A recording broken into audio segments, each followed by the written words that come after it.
This is an explicit podcast.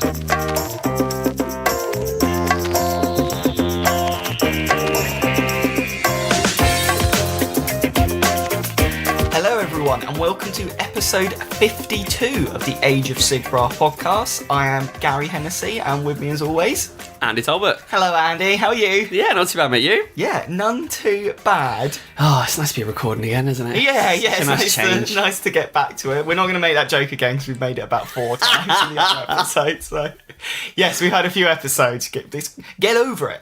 So, sponsors. First up, we have Mierce Miniatures. That's MIERCE-miniatures.com. So they are the purveyors of Darklands, the miniatures. Oh, I fucked up. I said purveyors. Purveyors threw you off, didn't it? Used up all my mana on the first bit and could not reach the end of the sentence. Used up all my syllable quota. Yeah. So, purveyors of Darklands, the miniatures game, and also good for alternate AOS models. They are. And we are also sponsored by... elementgames.co.uk. You know them, you love them. Go and get 20% off all Age of Sigmar pre-orders from there. Make sure you check out their Element Games Essentials range for some cool MDF movement trays and also now acrylic objective markers that they're making. Yeah, it seems to be more and more gets added. It does, yeah. It's definitely worth having a look at that. And also you can show your support for the podcast by using the link that will be in the show notes. Sweet. So, Andy, what are we talking about today's episode? Some sweet Malign Portents. Yes, definitely. Spell M-A-L-I-G-N, not M-E-L-I-G-N, like I spell it all the time. Malignant. So, yeah.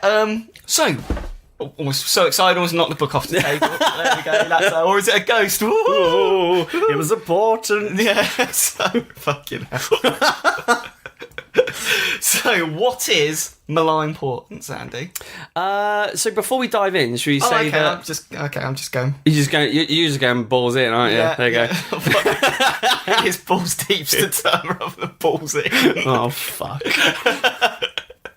Oh, I need more coffee. Yeah. Right, so it's worth saying that we're going to cover more of the narrative side of things in this episode. So obviously, if you do want to read the background and the lore for Malign Portents and how it's changed the landscape of Age of Sigmar, make sure you go and read that first and then come back and listen to the episode. Yeah. Or if you can't be asked to read it, listen to this right now. Keep on listening. Yeah. If you want a version where some of it's probably wrong and we've filled it in with other bits, then keep on listening. Keep on listening. Right, yeah, so what is Malign Portents? Yes. So, quick overview. It's pretty much the next step in the ongoing narrative of AOS. Yeah. One of the cool things that GW are doing since they moved to AOS is they're trying to make sure that it's kind of not stagnant in the way that the way of the old world was. Yes. Yeah. So this continues on from the Realm Gate Wars, and now kind of like we're seeing some cool things where they're incorporating death and we kind of had Blight Wars. We kind of have Blight Wars as a mini interlude. We did, the two, like little mini-sode. We did, yeah. So this specifically focuses on Nagash and the realm of Shaiish and how much like they're on the rise. They're fighting back against kind of like what's going on in all the other mortal realms. Yeah. And it provides additional and optional rules for battle plans for games actually set in Shaiish. Yeah, when we get to that, I really like, because today was the first time I proper focused on reading the rules front to back. And it just, of any game. Oh yeah, pretty much. I did bring up the conversation in the chat earlier that I played 3 editions of Warhammer, and 8th edition is the only time I've ever attempted to read the rulebook. Got very bored and just did what I wanted to do. So what I'm saying is I am the originator of open play. Gary's seal of approval. Yes. Right, yeah, so also, actually, before we move on, they obviously added the 4 new heroes. Yes. So 1 for each Grand Alliance, and they're referred to as the Harbingers. That's the Lord Ordinator, the Dark Oath War Queen, Fungoid Shaman, Fungoid Cave Shaman, which is a great name, and also the Knight of Shrouds, which is the death one. But that wasn't the only thing that they did they? They've got really, really cool other products for Malign Portents. Yeah, I mean, they kind of went all out with it. So, return of, well, now not the Mac, Now it's Warscryer Citadel, which was the old Skullvein Manse. Yep. And I'm going to jump the gun a bit and say it right here. Oh. Everyone that's saying, including myself for a bit, that the Lord Ordinator has done a pretty shitty job building those things. Oh, he's yeah. a master engineer. It is in the background. He hasn't built them. He's just come along and someone else has already built it over it. So. Some guy got there before him. Yeah, it's not to do with him. He's just cleaning up the job. But yeah, so you've got that re-release, which is really cool. I hope to pick that up at the end of the month. You've got the Malign Portents book. It's obviously probably the main release for it all. Yeah, funny that. Yeah. It's really cool and a pretty decent price as well. Yeah. Like, £15 standard, and then when you get it from Element Games, it's about what, 12, 13 exactly quid? for a hardback book. Yeah, it's pretty damn good. Yeah, it's pretty good. Got the cool dice. Yeah. Pretty cool. Someone else might be bringing out dice soon. That's cooler. Maybe. Combat gauge. Hey, combat gauge. This is because I'm not a fan of the 40k one because it's pretty flimsy. It's thicker. You said this is thicker. Yeah, it is. Like it. It almost feels like it's kind of like they've stuck two together and just chucked a Malign Portents logo on it. Yeah. I'm sure a few more designs. No. Just definitely that. Just over you can still see the eagle. Just over the 40k. one of the genuinely looks more nurgly on one side. So you also have the cards, which when we get into the rules are really handy to remember all your stratagems. What? Yeah. Welcome to the Triumvirate. Yes, exactly. And yeah, you've got the Harbingers themselves. I mean, super cool models. Like, I think they're all pretty decent. The War Queen was probably my least favourite till I actually spent today painting I would her. say the same, but like the one that you painted up looks really, really sweet. Thank you. But it's like one of those things where, again, like we said earlier in the week, that some of the newer models don't look as great 2D, like as from the photos, as they actually do IRL. Yep, sure. So I think she really... Yeah, it's definitely a good example of that. Yeah, definitely. They're a little bit more expensive than your normal heroes, aren't they? About 20 quid? Yeah, I think they are 20 quid each, yeah. So they are a bit of a steep price point. Yeah. But they're optional. Yeah. For Malign Portents. They do give you some cool rules benefits, which you'll get to in maybe a future show, whenever that may be. Yeah. Last time we make that joke, as it's Thursday and we've released an episode every day so far. Oh, it's only been 5 minutes. Though. Yeah. So 8 minutes 22 seconds, if you must. Right. So should we go through the 4 Harbingers then? Yeah. Sounds good to me. So you know, I've said that right 3 times. No. 3 times in a row. Wow. That's it. I will not say the word ever again in my life. Now we just need to work on Mortark. Yeah. No, I do say Montark correctly. It's just not the right word. It's just my own made-up words. Cool. Right, so should we jump into... So we'll do the Lord Ordinator first. Yeah. So the most boring. Well... the coolest mustache, though. Yeah, well, can't argue with that. So they do a really cool kind of double page spread on each of these. There was some information on the Malign Portents website, but this goes into even more detail than what's on there. Yep. So they're described as a combination of arcane engineer and celestial prophet, and that they oversaw the construction of storm keeps. And that was working closely with the Dispossessed. Yeah. So I haven't... I may have missed it in other battle tomes and other books, but I've not actually read much about Stormkeeps. But the way that they kind of describe these is almost like it's where the chambers are actually housed in the mortal realms. Yeah, so there's one in City of Secrets. Right. Because the Knights Excelsior, I think the ones in there, they're basically white with the green shoulder pads. Right, okay. Knights Excelsior. They have a Stormkeep. Basically, it's described as each major city that's built, a Stormkeep is built next to it, and that's where the chamber, not chapter, is housed. Yeah. So all the big major cities will basically have like a chamber of Stormcast that protect it. And and so I can't remember what the Excelsis, I think, is the name of the city in City of Secrets, but they have the Knights Excelsior as their like protectors. Oh, that's cool. All right, there you go. The more you know. Yeah. So basically, what the Lord Ordinator also does is when he's actually building these structures, he actually ensures that they're all bearing Sigmar's sigil to make sure, obviously, kind of like branding. Yeah, can't get that tough branding out there. Yeah. And that it's built to actually harness the energy of the stars. Which is quite cool, very high fantasy kind of concept there. And that helps to imbue the actual structures with magical protections. Cool. Obviously, especially as we'll get to in Malign Portents, very, very good to have some magical protection going on right now. Definitely. And basically, as more of the prophet side of things, they actually read the stars and omens to predict what happens. Cool. So obviously, they're sent down to use these Warscryer citadels, as we see, to help them see the stars, read them, and predict from viewing them what is actually going to happen. Make these predictions, cut things off before they're even going to happen. Yeah.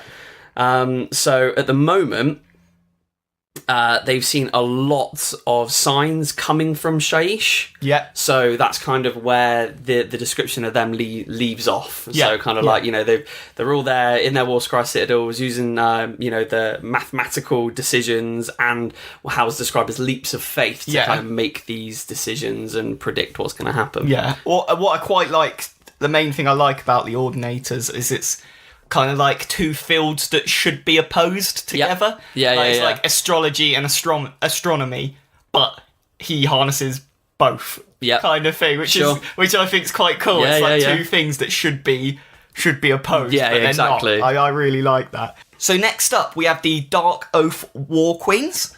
So they've kind of fought their way through the tribes to become like the leader and then some. Yes. And they gets like almost like a really cool prophet backstory where they get given signs in dreams the night before something big happens where they can predict what's going on. Built-in almanac, yeah, I like it. So they can't ascend to their position until they defeat some sort of powerful demon. Which they're pretty hardcore in combat. Yep. And there's lots of great stories about the War Queen in like the Malign Portents shorts and stuff like that. There's a good one where she basically goes to negotiate with a Reaver. It's called a Reaver Lord. Oh, right, okay. So it's basically like a blood... it's really cool. It's a shame you don't just have them. Yeah. So it's kind of... It's really harking on like a... She's going to basically like talk to a Conan the Barbarian style creature. But it's really cool. So once again, she's not aligned to any one god. Right, yeah. So she's trying to basically use every one and every god she can to make sure that chaos can basically overtake death. Yes. And she leads them through into Shaiish. Yeah. So, they do seem really, really cool. Yeah. Like, the model's lovely as well. Next, then, we have the Fungoid Cave Shamans. Yeah. Now, these guys are awesome. Yeah, right? They're in the stories as well. There's a couple of shorts on them. Yeah. As well, and it's just really funny. Yeah, like, not like overly funny, but they're the cheeky ones for sure. Definitely. It's probably worth saying that these shorts that we're referencing are the ones found on the Malign Portents.com. So they're basically free EPUBs that you can download, and I think you can read them off the site as well. You can, it's handy just to download them. But Fungoid Cave Shamans. So they claim, and I find this funny, they claim to be the prophets of Mork. Yeah. So they're not. We don't know. Yeah. They might be. They might just be really high. Yeah. It does make. It doesn't make sense. They are more cunning than brutal. It does. Well, they're cunningly brutal. There we go. Yeah. There we go. So they are seen by not only grots, but Oryx, Trogos, Gargants, all of the kind of destruction guys. I really like that. Yeah, as the mouthpiece of Mork. So it's not just grots that believe them. No, exactly. What I like the way it described it in the book as well is this might be just what they say, so it stops any of the bigger ones sitting on them, which I really like. I really like the fact that they're kind of these prophets, but they're making it work for them. Exactly. Yeah, it's the typical grot destruction thing. Alpha number one over everybody else. I really like it. It's good. they're also described as like a war finder. Yeah. And that a lot gather just simply to hear them speak and prophesize. And they get a lot of these prophecies by consuming what's called death cap mushrooms, and they get all these weird hallucinogenic visions of the future. And it's only because they are actually part fungus themselves that they can survive eating these mushrooms. Like, the mushrooms are actually described as literally they have a skull on top of them. So if you couldn't get the hint of probably shouldn't be eating these, that's really going to hit you in the face. That's a big sign. Exactly. So I mean, the more I think about it, the more they do look like kind of like a demonic version of Toad from Mario. Yeah. I might actually paint mine with that top. That'd be pretty. Emma, when you described that, I was like, "Oh, cool! I'll paint a skull on it." Instantly went, "No, I'll paint it like Toad." That's so good. But one thing as well, like eating the death caps actually causes a fungus to grow in their brain, which is described to actually allow them to commune with death. Wow. Okay. So cool. like that kind of obviously then will blend in more with Malign Portents as we go through it. But it's also then gives them this ability to almost hunt the other harbingers. Yeah. Because really, he wants to show that Gorkamorka is the best out of the lot of them, or the best. The best, yeah. So yeah, it's really interesting how they're just kind of like they're just these crazy like prophets that just like get high on mushrooms and just like leading these forces into battle. It's very cool. That is super cool. So last up, we have the Knights of Shrouds, and they're really cool. I think the Knight of Shrouds backstories are the ones that I enjoy the most. Right. Yep. Because they're just horrible. So it's kind of a lot of times there'll be before they become a Knight of Shrouds, another Knight of Shrouds will visit a person, normally like a person of power. Right. Yep. And they're basically going to say, "Look, we're coming in, we're taking over. Yep. If you make it easy for us, you can become one of us, and you can lead Nagash's armies." And it seems like a good deal at the time. Yep. So they kind of like, and they always kind of get like a item to show that they've become a Knight of Shrouds. Like a lot of time it's like, I can't remember what the death mask is that they wear. Yes, yeah. Or is it the sand as well? Like the hourglass and in one of the stories they get like a gold gauntlet. Right. Like a king comes out and accepts it and gets a gold gauntlet. Oh, and then floats out as the Knight of Shrouds later. So it's always like the big symbols that they're a traitor. Yep. So they're a traitor to their people. So, and they're always committed. So they've always committed some level of betrayal in their life before they die. And then they're the emissaries of Nagash to find allies in Shyish. Yes, so they'll be sent out with like really like kind of like messages of kind of like, you know, basically join or die. Yeah. Kind of messages. You know what I mean? They're the ones that will just kind of like float on through the walls and be like, "Mate, come on." Yeah. And what I like as well is it says, which I thought was really, really cool. It says in the backstory that basically the longer the Knight of Shrouds exists, the more he thinks that his decision, like, it was other people's fault that he took it. Yes, yeah, so they kind of get more and more menacing, more and more evil, and start to hate the living more and more. And I think that's really cool. Like, proper, like, one that's been around for a long time. Yes. Is just going to absolutely, like, hate the living and everything they stand for, which I think really cool. Right, so those are the four kind of, like, characters that they've introduced. Obviously, there are named versions of each of them that you follow through the actual Malign Portents. Yeah, they don't get any extra rules or anything. It's just for the campaign story-wise. They get their own names. Yes, they do. Yeah. So let's jump in with the background for Malign Portents. So the book itself, it starts with a really good summary of what's happened. Yeah, this is awesome. With like AOS so far, and it does it a bit as well in like the Legions of Nagash book. Yes, well. a little bit. A little bit like that. But this gives you a really good like jumping in point. So if you're just getting into AOS, and you know don't want to go through all the Roundgate Wars, loads of them. So if you don't want to go through fantastic summary. It's a really good summary, yeah. So you've got like 3 pages that summarise where AOS is currently. Yes. And then it goes into explain about the Mortal Realms and what they are, how they've come to be. Yep. Again, I think we've mentioned a few times this week, but there is a great video on the Malign Portents Yep. website with Phil Kelly. Also link it to this show as well. That's really good. It goes into a bit of detail about Hammerhall, which is probably like, other than what's the big city in Azir? Azerheim. Apart from that, it's like this is like the biggest city Sigmar's created in the realms. Yeah, sure. After like Age of Chaos and stuff like that. So it goes through Season of War, which was last summer's campaign. Or the summer before. Summer before, wasn't it? Summer before. Because it's 40k one, yeah, wasn't it? So the summer before, that was kind of like their version of this. Yes. Like, this is going to be the big summer campaign. So it describes that all the settlements, as we described before, are built around Stormkeeps. Yep. Which house different chambers of Stormcast. Yep.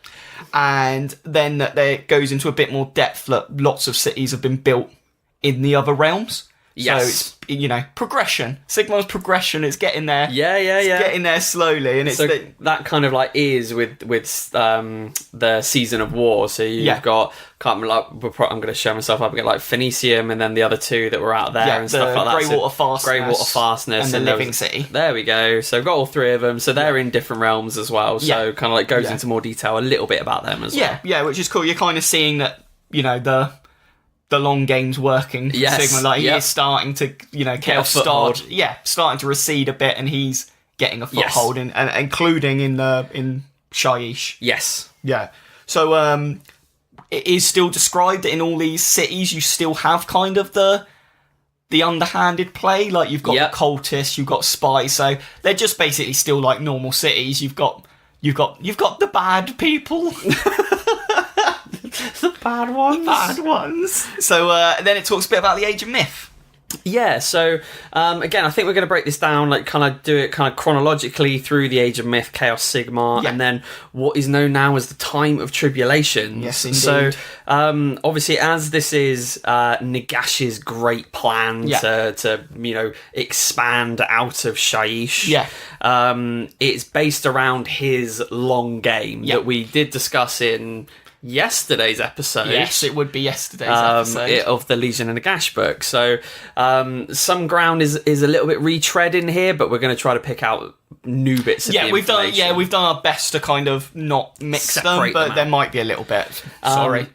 So I think we mentioned in the Nagash book review that he had given Arkan a secret mission. So Arkan being his most trusted lieutenant. Yeah. Super secret project. Yeah, exactly. Super secret grave sand collection.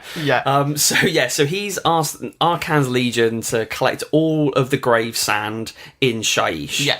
Now, what is grave sand? So it's described as Shaiishan realm stone. Yeah. Now it's kind of like almost this shifting mauve amethyst black sand. And it is thought that each grain of sand essentially represents a life ending. Yeah. Even before it's ended. Yeah, and it's super powerful. Yes, it's incredibly a single powerful. grain is incredibly powerful. Yes, exactly. So if people try to capture it, if people are aware of what grave sand is, then it's powerful enough to actually extend their mortal lives. Yeah. So it's almost kind of like, it is like it's magic sand. Why not? Yeah, it's magic sand. That's what it is. But and it's also said, isn't it, that towards the edge of each of the realms is where the magic is most strong. Yeah. And so this grave sand is kind of around the edge of the realm of death. Yes, exactly. So we said before that kind of like, the magic is most potent at the edge and can age somebody incredibly quickly. It's worth saying that kind of like it's covered in the video that we do keep going on about, but essentially what is Realmstone? Yeah. So Realmstone is specific to each realm. Yeah. So grave sand is just the Shaiishan version of it. There's going to be like a Gur version and an Akshi version, all different types of stuff that almost represent the realm. Yeah. And where the realm is made up of like crystallized magic, these are the pieces that you can kind of kind of like the solid almost version of it. Yeah. So I'm not sure if we covered yesterday as well that one of the things I really enjoyed is the fact that it's really dangerous for, say, like a human or a living person. Yeah, no, we did, yeah. Yeah, and I just like the fact that like each skeleton takes one grain of sand. Yes. Because it's still dangerous even to skeletons, and I think that's really cool. Yeah, definitely. So, so their mission is to essentially bring that grave sand back to Nagashir. So not the German version that Gary hates, and then it's used to construct the inverted black pyramids that we've seen in the really cool art videos that GW have been putting out. Do you reckon it's Nagazar? Sure. What? Just say Nagajar. Sure. Yeah. Like we got to pick one that uses all the letters. It's like a really it's like a really good Scrabble. Yeah. I'm gonna stick with Nagashir now because I've got it in my head. But yeah, you know what I mean. Like Nagash's necropolis at the centre of Shaiish, basically. Yeah. But yeah, so they're bringing all that back and they're building the pyramids. And it's actually described as well. Like the pyramids, they're built with grave sand. Yeah. But Nagash actually kind of performs some incantation on it, and it actually turns the pyramids into shade glass. Oh, cool. I didn't know that. Which is another thing that kind of ties it in Shadespire. Well, makes sense with sand. Does. As well, makes sense that sand turns to glass. There you go. I like it. So that kind of... It works. Cool. Yay. Right, so that kind of takes us on to the Age of Chaos. Yeah, so as we know, Nagash was forced to retreat to Styx. Yep. Which is kind of the secret domain within the Realm of Death that Chaos didn't know about. And Nagash basically continued to travel to the edges of Shaiish to collect the sand. Obviously, long game again, takes him a long time, but managed to do that. While during this as well, we've got Nagash conquers lots of the underworld. So as we described, it's made up of lots of different, Shaiish made up lots of different underworlds. Yep. Like, combined. So he basically slowly started taking over. What I really like as well is it's described as destroying or devouring lesser gods of death. Yes. Which sounds like, what are the lesser gods of death? I thought that was really cool. Makes it sound like a right badass. Yeah. It's like, oh, this was the guy you fought with the god of death. No. Had a dust. Shit, he picked the right dust. Well, I'm gone. I'm going home. And obviously at that point as well, like the Chaos tearing down like his, Nagashir. Yeah. Also then seemingly kind of like tore down the pyramids and stuff like that he was constructing at the time. So moving on to the Age of Sigmar. Yeah. Obviously, we covered that Nagash is actually kind of uses Sigmar's campaign as a bit of a distraction. Yeah. And kind of re-establishes himself in the realm of Shaiish. Yeah. And it's at that point that he is then gathering enough grave sand to reform these Shadespire inverted pyramids. Yeah. And then when Sigmar's Stormcast actually then arrive in the realm of Shaiish... Yeah. It's kind of the pyramid was looked at nothing but kind of like the ego of Nagash. Yeah. Like they didn't really see it as anything. Like the fact that it goes on later to describe that nobody really knows what these pyramids are. It's a mystery to everybody but Nagash at this point. What's really cool about this as well is that when I read through the lore, it was lots of things clicked through other books that I've read about Nagash. Right. So like Lord of the Undeath, I think, is one of the standalone Nagash books. And they basically have to collect something in that, which I'm pretty sure is to do with his Black Pyramids. Oh, right, okay. So that's quite cool. It's only like through the last few days, I'm like, oh, wait a minute, there's something in that book about it. And I read that like a year or 2 years ago. It's almost like they planned this out, isn't it? Yeah, it's really weird. Yeah, it is weird. But lucky. Lucky it all works. So it actually then describes kind of so Nagash doesn't know. So Nagash clearly does know. Everybody else doesn't know what is actually in these pyramids, but it's described that they're kind of connected to the Aetheric Void. Yeah. Which is the almost nothingness which is holding these realm spheres in space and kind of orbit of each other. And it's meant to be the biggest source of Shaiish magic. And funnily enough, obviously, where we were describing earlier that kind of like obviously all the magic's at the edge. Yeah, he is now bringing it all to the center of that realm. Yeah. So, but it's not described as particularly why. Yeah. But you can bet that it's not going to be good for the living people. No, of he's Shaiish probably at that point. So far he's not really added much for the living. No, Has he? he has not. It's almost like he doesn't like him. So that's when we kind of land for the events of Malign Portents. Yeah. So it's actually known throughout the realms as the time of tribulation. So Yeah. that's like kind of the age that we're in at the moment. Yeah, and what's caused lots of the times, like in the rules, it says if you want to set your games during the time of tribulations, use these rules. And it's like, that's really cool. Like, Yeah, it's cool. Just to say you can set your game at certain times in the Yep. timeline. Exactly. So jumping straight into the time of tribulations, it's kind of first appearance almost in the mortal realms is visions and nightmares. Yeah. That kind of build up tension across the mortal realms. Yeah. You know, various inhabitants across all the realms are starting seeing all of these really weird visions and dark omens and just really creepy stuff is just happening to them. There's a really, for me, there was not like enough for it's like, oh, this is just that, but it has a real strong like Lovecraftian vibe to it, right? Which I really enjoy because I love all of like the Lovecraft books. That's cool. So, well, not all of them, that's a lie, but like, there's like a real like that feeling to a lot of this stage of the time of tribulations. Like you have the things where the crops have gone wrong, and it's one of the grossest bit where there's like corn heads that are full of human teeth.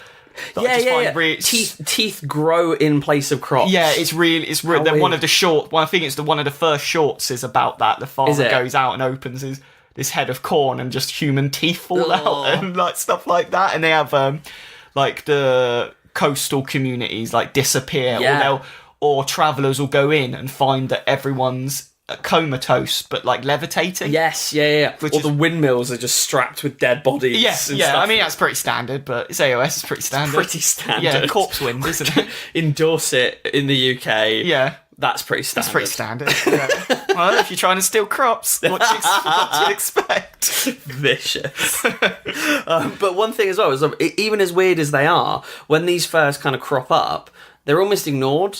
Yeah, because they're seeing like chaos is still the big threat to everybody in the mortal realms. Yeah.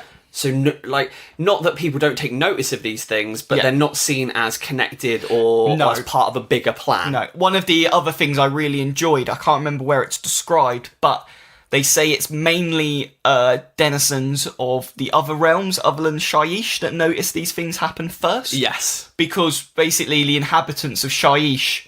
Cool. Another dead person. Yeah, well, they just know how to deal with their dead. Yeah. So loads of corpses don't suddenly start springing up because they've been buried an extra 10 foot down and upside down kind of thing. Exactly, They know how to bury people so they don't come back. That's a good part. I forgot about that. So, I really like the fact that all this starts happening in the other realms and they start freaking the fuck out. Yes. And the realm of death, it's like, no, nothing's wrong. It's fine. Exactly, yeah. Because it goes through kind of a couple of the realms and kind of how they deal with it. So the omens get progressively worse. Yeah. And then it describes that, like, in Achki, they were carrying candles so that they could burn themselves and snap out of any visions. Vicious, which is quite funny. Yeah. But then in Gairan, where they kind of have this intrinsic kind of like worship of like the cycle of life. Yeah.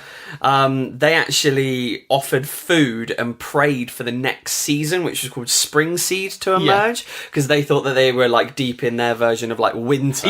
Yeah, they're just waiting for summer. But then in Shaiish, they're just kind of like, oh, cool, we buried our dead in iron coffins. We don't really care about this stuff. No one gives a shit, mate. It's fine. Exactly, yeah. Yeah, it's a zombie. No one cares. That's just Dave. Dave he died last week. It's fine. Yeah. Just on his way to work. No money, no problems. Poor Dave. Poor Dave. Right. So, obviously we described Nagash has been super patient with his plan, but it's kind of at this point that seers and prophets are now kind of like starting to see these connections. Yeah. And that they can't deny that they're really coming from Shaiish. Yeah. But even at this early stage of the seers kind of like cottoning on, they're like that there is a massive fear that it's too late. Like they've not noticed it anywhere near soon enough. Nagash's plan's gonna come to fruition essentially. But word at that point then reaches Sigmar. Yeah. So you've got Vandus Hammerhand, who's like quite a strong character throughout the books. Kind of has these premonitions and visions. Yes. So in the realm, the Lightning Man. Yeah. So this is of the Lightning Man. So it's only really when he takes counsel with Sigmar that Sigmar actually goes, all right, I need to listen to this now. Because he's like one of his most trusted generals. Yes. Yeah. So that was really cool. Yeah, so it's also kind of like previously when we've talked about the Nagash book, like during the Age of Chaos. Obviously Sigmar was described to literally like basically like go down to Shaish with his big old hammer and just start smashing stuff around to try to accuse Nagash of being a betrayer. And kind of like in this story and at this point, he's kind of like taking a completely different tact. Like he's not known as the warrior king anymore. So he doesn't go anywhere near Shaish to accuse him or confront him at all. I kind of like that almost transition from Thor to Odin. Yes, exactly. All he needs is an eye patch. That's the thing. Sigmar would look fucking boss with an eye patch. It'd look amazing. So what he actually does, he goes up to I forget what it's called now, but it's almost kind of it's described as kind of this mystical pinnacle and almost kind of like meditates on it. It's basically the highest point of his. Of his ear, exactly. So he goes all the way up to the top there, meditates on it, and what he then does is he throws, he calls forth comets of Sigmarite, which land in various places in all of the realms, and orders his Lord Ordinators to go down and secure these points. Can that god not solve any problem without using meteorites? No. Loves it. He's like, how can I just throw some meteorites. Did I hit him? No, okay, I'll try again. There we go. That's landed in a completely different realm. That's fine.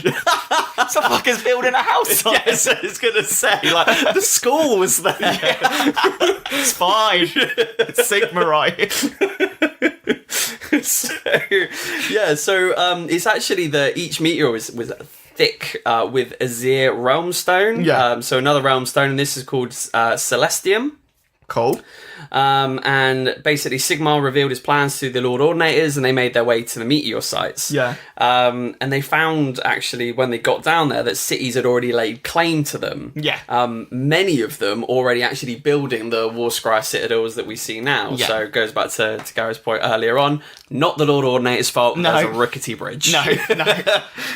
This was a third party contractor. Did not hold up. They did not get a good checker trade. Awful checker trade rate. So the reason why a lot of cities actually lay claim to this was because the realm stone that was discovered was actually seen to give visions of the future to some. Super power. And then it's described as sorry if I've got it wrong, but Excelsis, I'm pretty sure that's the name of the city. They're near the Stone of Malice. Right. Which is basically this huge godstone which they mine and carve off of it, and it gives you vision. Vicious visions. Well, they are quite vicious. So there you go. Kind of gives you visions, and it's again. I like that it's building up these cities. Yes, as in like the background of them are getting more and more like this is an actual place rather than just a random name thing. And it says like the what already was expensive has like thricefold gone up because at this time it's so important to know what's going on. So I think that's kind of the same thing. It's really powerful, like vision stone. Yeah, definitely. So while some of these citadels are obviously handed over freely, obviously not all of them were in control of like the dispossessed or the free peoples. So some were like held by orcs and grots and stuff like that. So they had to be besieged for like a good while to actually be able to get them back. But the book actually then goes on to say talk about the chaos gods, doesn't it? So and how they were pretty much all collectively, peeved a little bit by the future. Nagash had a plan for many a reason. So obviously skeletons don't have blood. No. They don't really decay. Yeah, they can't really be corrupted. Yes, and Tzeentch can't really ploy with them. Exactly, But obviously the Nurgle, there's a really cool 2-page spread in it. Yes, with like a long paragraph on each god and like their visions of it, and I really like that Nurgle's one was his cauldron in the basement of his manse. Yes. And like it starts to basically the bottom of it's made of like a snake eating its tail. Yep. And that comes apart, and so all his broth starts landing on the floor. So he keeps trying to like fill it back up, and it's like, oh, I love you, Nurgle. It's so good. I love that. Like the other one, I liked the Tzeentch one, obviously, like where he's seeing multiple different visions of the future and stuff like that, and they're all at these real thin strands, with like spider webs and stuff like that, and then some of them just start to almost like just turn to dust. Yeah, when he tries to read them, they just turn to dust. Yeah. It's like, fuck. Yeah, it's like, something's going on here. Yeah. So yeah, obviously not overly pleased. No. So then we've got the fungoid cave shamans. Yes. So they get these visions of mighty wars of the Uruks going and fighting like seas of skeletons and the dead.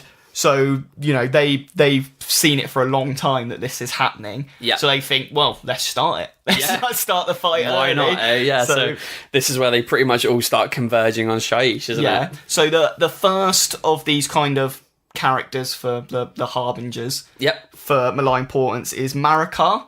Yep. So she's Marikar Blood Sky. Yeah. So she leads kind of the first attack through the gates of Shyish. Yeah. And kind of goes on, and I think she straight away... one of the stories is actually her getting the Khornate warband. Oh, right, okay. In the short. So again, I would really suggest catching up on them before reading the Malign Portents book, because there's lots of things where you go, oh, that's from that story, that's from that story. Right, it's really cool little like connections. And yeah, so the first thing she hits is kind of this wave of spirits. And a lot of them are the dead that the Khornate warband have killed. Yes. And it's just like, right, these are the fuckers that killed us. So they kind of, you know, get even more angry. Yeah. And the Khornate warband go, that's all right, I'll just take your skull again. I don't mind. Which is exactly. Really cool. It's just like, you want to fight me again? This is exactly why I signed up. And one of the bits that, I'm not sure if you caught it as well, but one of the bits where I most want to make a unit of skeletons for is that obviously Khorne, a lot of time they take the skulls. Mm-hmm. So the necromancers replaced them with like odds and ends. Yeah. So it says like they replace it with like a bag of swords or a raven skull or a rotten pumpkin, which I really love. That's like just like we need something to go on to. Oh, pumpkin, which is fine. Probably good. Yeah, I just really enjoyed that. So one thing as well that actually has happened with one of the named fungoid cave shaman that we've got, which probably is the best name of them all. Best name easily is Snazgar Stinkmullet. Yeah. So he's actually followed in the shadows of Marikar's warband at this point. So is strangely nowhere to be seen during their fight with the undead as they actually like reach into Shyish at first. Yeah. But just bear in mind that they are there. They're following. Yeah, they're chilling at the moment. They're following somewhere. So Marikar then and her bloodbound essentially then start searching for the living, and also like, you know, where they can find Nagashir. But none in Shyish essentially would give up its location. And it's described that, you know, you can try to kill somebody who lives in the realm of death, but they pretty much understand what death is. And they're not really that scared by it. And also I think they're way more scared of what Nagash will do to them after they're dead than what you can do to them while they're alive. Exactly, that's exactly it. But with Marikar, there's a Lord of Blights called Grottel Bluga. Or Blugger. Bluga, Bluga, we'll go with Bluga. And he actually claimed to have a vision on one of the nights during their march when they had camped up. And he led the whole horde to a wood called the Hangman's Wood. And this is also from the shorts. Is it? Oh, okay, that's interesting. So he led them to the Hangman's Wood. And then they met a Brayherd who claimed to know the way to Nagashir. Yeah, I really hope someone does up this Brayherd. So I really like the fact that it says their fur's jet black. And they basically draw skeletons on them in chalk. It's like, that's really cool. Exactly. That's a Brayherd out for Halloween. Yeah, exactly. But it's just like, that's a really cool Brayherd in the realm of Shaiish. Yes. Like, that's really cool, the way they've done that. Yeah, definitely. So the Brayherd claims obviously know the way to Nagash here, so what better way to, basically get them on board than to cave in the skull of their Wargore leader? Yeah. So that's what Marika just goes ahead and does, really. Yeah. Just spoiler alert, that's kind of her theme in all the stories. kills stuff and kills it good. Yeah. So, what's next? So we have basically on the way to Nagashir, we have Marika gets intercepted basically with what's his name? What's the Lord Ordinator? Vorus Starstrike. That's him. So, and the anvils of Heldenhammer. Yep. Which are kind of like the most Shaiishi. Yeah, and it's the storm described pass. as a mortisand chamber. Yeah. And not actually, I meant to look this up. I meant to actually have a look in the Stormcast book and see what that is. Yeah. But I've not heard that before, whether or not that's like kind of like a chamber led kind of traditionally by like a Lord Relictor or something like that. I don't know. it is, it sounds cool. But it sounds cool, Yeah, right? it sounds really cool, yeah. So the Lord also, Vorus Starstrike is met by, is it Rallis or Raylus? Yes, Lord yeah. Raylus, which is, he's the Lord Aquilor Yep. of a Vanguard chapter. Chamber. And Hashtag not a 40k podcast. Yeah, definitely. So there's a few interactions with him, and basically he decides that he wants to take vengeance for his mortal death. Yep. And kind of so this is Vorus Starstrike that wants to take vengeance. Yeah. So instead of just going on to do his job, he basically gets convinced by this Lord Aquila. Yeah. That he's like, no, I'm gonna, I'm up for a ruck. Yeah, exactly. Yeah. So he went from just scrying the stars and trying to find like Nagashir like the rest of them were, to actually just spoiling for a fight. And something's not quite right with this Aquila, is it? That we'll get to a bit later. No, exactly. Yeah. So you've got those two chambers basically clashing with the Chaos Horde. Yep. And then suddenly, as if from like nowhere, we get this smite of lightning from the Lord Relictors. Yes, And it kind of like... I like how they describe it kind of like they see Marika as like this massive threat, and in order just to basically try to disperse all of her mercenaries, just shoot with a big lightning bolt. Yeah. Can't be bothered with any of this anymore, just do it. So it ends up missing her. Yeah. And creates basically, so this giant, opens up this giant chasm in the ground. And as it opens up, they've got all the grots underneath. Yes, exactly. The way they see it as well is kind of when the T-Rex blows down the toilet in Jurassic Park. You've just got Stink Bonnet underneath, like, hello. Give me a minute. Yeah. Well, he's not actually having a poo, but I'm just saying, like, it's that kind of reaction, like, shit. How do you know? Now who knows? So yeah, then they suddenly go, right, now we're in this ruck. Yeah. So you've kind of got this this big clash being had. Yes. Between these factions. Yeah, it's 3 massive warbands. Yeah, for I believe it's for 6 days. Mm-hmm. And basically no more headway is made to Nagazir. Nope.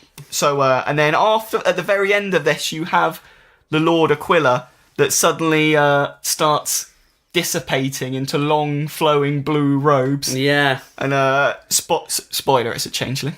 The changeling. What? Yeah. There's also because the Warscryer Citadel that was Vorus Starstrike was initially sent down to kind of like use as his kind of like research point. Yeah. Then is still off in the distance, and it starts just changing and glinting into some silver tower. Yeah, so it starts looking more like a silver tower than a Warscryer Citadel. Yeah, so that was quite cool. I thought that was a really cool way to end it. Yeah, so that's pretty much kind of like where we're at. Yeah, that's where kind of this campaign's starting. So with all of the story, we've also got the kind of the community website and campaign aspect to it. Yeah. So there's loads of really cool stuff that they're doing, aren't they, to try to get you involved in this?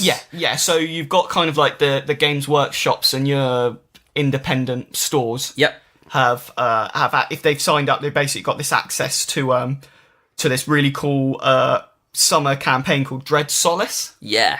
So if you check on Malign Portents, it has all the details on there. It does. And it kind of each fortnight, there's like a 2-week process. Yeah, so it's kind of split into, so they've done it, it's kind of like, so from almost like a book point of view, they've done it into like 3 chapters. Yeah. Like a chapter contains 2 weeks. Week 1 almost has one set dilemma. Week 2 will show you the dilemma based off the first dilemma choice. Yeah. So you can pick either the skull, the eye, or the drake. Yeah. So say the first week you pick the skull, it will then continue into week 2 with the skull dilemma, then having 3 more potential outcomes of the skull, the eye, the drake. Yeah, and what I really like about the way they've done it this year is that it's not just order, chaos, death, destruction. Yeah, no, that's definitely a good point. It's the fact that, it's not just that, because obviously during the summer camp, the Realm Gate was the last one, the Season of War. Season of War. It was obviously a massive order win. It was, yeah. So then a lot of stuff was all to do with order. Yes. Where at least this way you've kind of got, well, this is actually, instead of one Grand Alliance getting like improved stuff, you've got wherever they want to go with it's the actual lore that changes. You pick the story rather than who you're fighting for. Yeah, exactly, which I think is really cool. I still think, obviously, like, to me, like, I don't know whether or not it will continue, but obviously we're recording this and we only actually know the first week. Yeah. It certainly still seems to me like the skull represents death, the eye represents chaos, and the drake represents order. But if you go with that way, there's no destruction. No. I really don't think there's like obvious this is that. I know you do, but I can't agree with it. It'll be interesting to see what obviously we've only had one set of one dilemma and 3 potential outcomes so far. Yeah. So it would be interesting to see what the next couple of sets are. Yeah, definitely. It'll be for sure. So it's it's only like a 6-week thing. Yeah, exactly. So yeah, it'd be really, really cool, obviously, because the last the Season of War, like we said, like you had some real big storyline changing cities pop up in all the realms. Yeah. And this as well, they've also kind of like encouraged anybody that's actually taking part in Malign Portents to almost jump on with a painting kind of competition. Yeah, that's really cool. With month 1 being a start collecting box, month 2 being a harbinger, and month 3 a set kind of load of additional units. Yeah, a lot of times in the store, I think there's a pamphlet which kind of shows you. I know the Nurgle ones, like you can add the Glock into it and stuff like that. So there's lots of different options. I think it's cool. Just getting your armies built, and you kind of get a vote on this, what you choose for the dilemma by winning games and painting units, which is a nice little combo. Definitely, and they've also then put up a hashtag for mainly Instagram, I believe, but obviously try it over any social media, which is hashtag AOS Malign Portents. Oh, I didn't know that. And pics of... basically, you hashtag any pics that you've got for any participating models, and you're in for a chance to be featured on the GW social media, essentially. So I will redo mine. I believe there was a really, really cool kind of like ice-themed Dark Oath War Queen that's been put up recently. So I think that's really cool. That's through that. So that's the first one that I've seen anyway, this Malign Portents kind of thing. That is a really cool one as well. So yeah, Malign Portents. Yeah, so... I think we'll wrap it up there. I think Molly's about to jump up and attack me. Yep.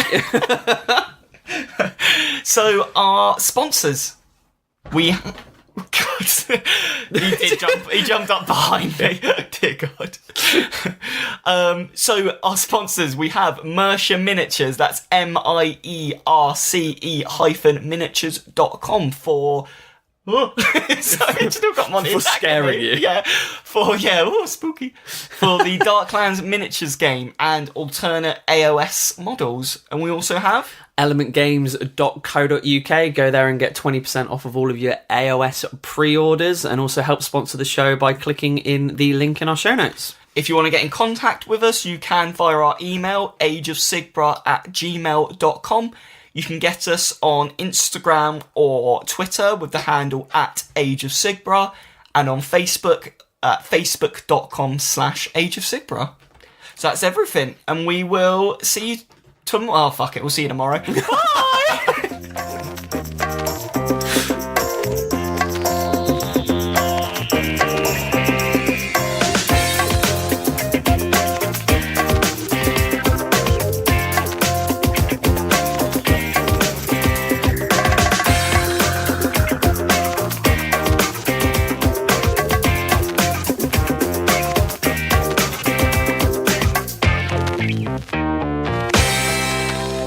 I am actually going to start from the beginning with this again. Okay, I fucked it up so much. First one. Oh shit, I have to do it again. So good. So next, fucking hell. Wow.